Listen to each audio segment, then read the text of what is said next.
Michael Snyder joins us on Fridays to tell us what's going on in the way of movies, television, streamable stuff. He turned me on to two great series that I'll tell you about in a second. But first, welcome him, Michael Snyder. Hi, Michael. Hey, Michael. Hey, it's a holiday week. Yeah, we have a holiday weekend, and I just celebrated International Reggae Day. Or I think I did, because I think I also misplaced my spliff, man. But I'm excited about July 4th. No fireworks. The dogs are happy. And that's right. That's right. There's stuff to watch and stuff to do out there. You want to get into some video treats, Mr. Thompson? I want to first acknowledge your prowess in this area, because you turned me on to two series that my other half and I could not stop watching. One of which was The Stranger. It's on Netflix, and it is riveting. It's eerie. I've mentioned it, I think, Brett, I mentioned it to you, I think, I want to say earlier in the week, maybe on Monday. And the other we just finished last night, and that's called The Missing. Oh, man.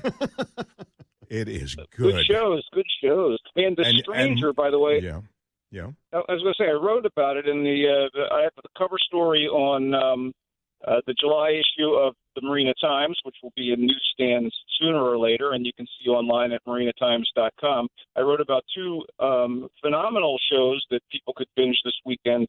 The Great, which is set in 18th century Russia in the royal court of Emperor Peter III and Empress Catherine, and she's played by the phenomenal Elle Fanning, wise beyond her years and a beauty, and it's basically about the craziness of the court during that era and her rise to power. Very elegant and very savvy, with some historical hindsight and some female empowerment, right?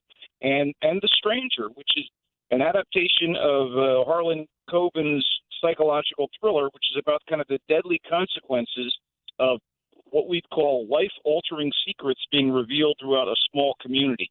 So I do kind of extensive reviews, and you can pick up that stuff if you want. But I'm so glad you like that. Yeah, I mean, Michael, I have to say, you've got a great on-base percentage. Really impressive. MarinaTimes.com is where you can read more from Michael Snyder on those projects. But what else do you have for us this week? Well, Hamilton is the smash hit Broadway musical about the life of Alexander Hamilton. Obviously, to those of us who paid attention in history class, one of the founding fathers of the U.S. And this show is also about the birth of the nation. And it's as close as we're going to get to a modern opera. And a fabulous, stirring movie version of the show was filmed during a live stage performance in, I think, 2016 maybe, in front of an audience during the run on Broadway, and it's available today, premiering on Disney Plus, the streaming service. And if you're one of those people who like the recent network TV revivals of classic musicals like The Sound of Music, Peter Pan, and Grease, my first question is, what's wrong with you? I mean, my second is, why don't you check out Hamilton? Because that makes them look all pretty feeble. Wow. Wow. Now, is this, Michael, is this a reimagined Hamilton with in the sense that it's not just happening on the stage, or is this just Okay. What a wonderful question to ask, because that's the point I want to make. Movie adaptations of Broadway shows that try to open things out with location shooting, okay, fine. Hamilton was written and styled to be performed live in a theater. That's its power, and that's what's on display here, kind of beautifully directed by a guy who has done work on the stage show, Thomas Colley. You know what? It was 2014, and it has the original cast, including Lin-Manuel Miranda, who wrote and conceived of this thing and stars as Alexander Hamilton. And basically, the tale is told without little traditional dialogue. It's told through the lyrics of this show's beautiful songs, and they mix in soul balladry, lots of staccato rap syntax and hip-hop rhythms. And it's depicting the behind-the-scenes machinations and the campaigns of the American Revolution and the early days of the U.S. via Hamilton's very turbulent public and private story. I mean, this guy's life was filled with triumph and controversy and tragedy. It's very impressive work. And the supporting players, many of whom have gone on to other projects, they're all wonderful. One guy in particular, who's an Oakland guy, David Diggs, he went from starring or co-starring here as both Lafayette and Thomas Jefferson to putting together his own indie film, Blind Spotting, shot in his native hometown of Oakland. And now he's starring in Snowpiercer, the sci-fi series on TNT. And he's depicted here. Most of the original cast is on board. And, man, I had never seen the musical. I hadn't heard a lick of the cast album, and I was truly blown away. Fantastic stuff with Hamilton's deeds and his flaws and his rivalry with the fellow founding father, Aaron Burr, at the heart of a lot of this. Oh, my God. I totally recommend this thing. It's long, but it has an intermission, so yeehaw, right? All right, cool. Hamilton. By the way, now Broadway and theater is down temporarily, we hope, but it's the toughest ticket in America. You had to pay hundreds and hundreds of dollars to afford to even see Hamilton, even in the traveling show that's here in San Francisco. But this is a way that you can enjoy it, and it doesn't cost you anything. I know I'll be watching it tonight with the family, and we've seen it twice. But that second time I saw it, I picked up on things I didn't pick up on in the first time. So I'm looking forward to tonight. I'm sure the same thing will happen. Oh, the rapid fire libretto. The rapid fire libretto is, I just want to say, it's a lesson in American history, and it's just beautifully executed. And also, you know what? With hindsight, we see things in a different light. And I got to say that the detail and nuance and perspective about the start of the American experiment really resonates today, as done by a multiracial cast, including a bunch of famous white people played by Black, Hispanic, or Asian folks. Really powerful. Okay, how about the flip side of that? Force of Nature. That's also debuting today on Vudu, and it's a lame crime drama set for the most part within the confines of a multi-story apartment building in San Juan, Puerto Rico during a hurricane, and it's most notable for giving its biggest, somewhat tarnished star, Mel Gibson, one of those roles that says, hey, your career's on life support, man. I mean, seriously. In fact, he plays a crotchety retired cop who should probably be on life support.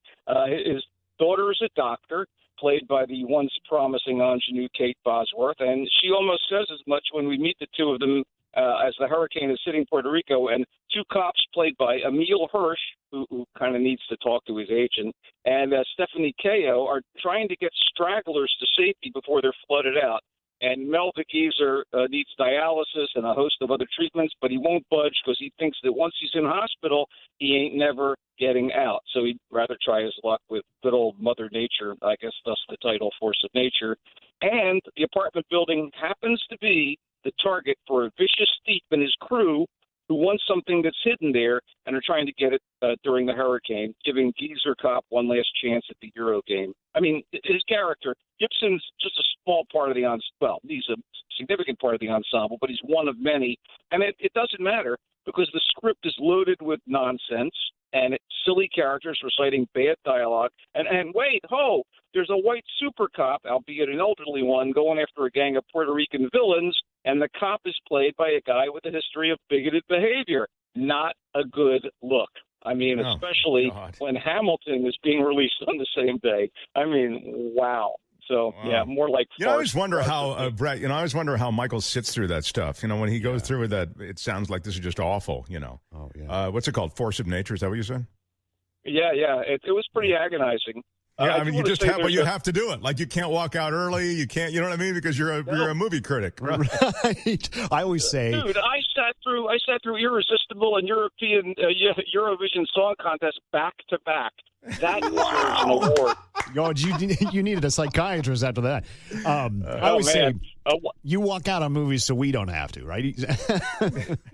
Yeah, well, no, I sit through them. Yeah. One quick note on Movie Land. There is a very good film besides Hamilton that's dropping today. It's called The Truth, or La Verite, and it's directed and written by Hirokazu Koreeda, in what I believe is his first movie outside Japan. This is the guy that directed the amazing movie Shoplifters and Like Father, Like Son, and a heartbreaker called Nobody Knows.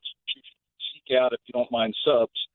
In this case, this thing, The Truth, stars Catherine Deneuve as Fabienne, who's an Asian French movie star, still getting it done despite, time's erosion. And she's putting out her memoirs. And to commemorate the publication, her daughter, played by Juliette Binoche, returns to Paris from New York with her actor husband, Ethan Hawke. Well, that's not the character's name, but you know what I mean. Ethan Hawke plays the husband, and a young daughter.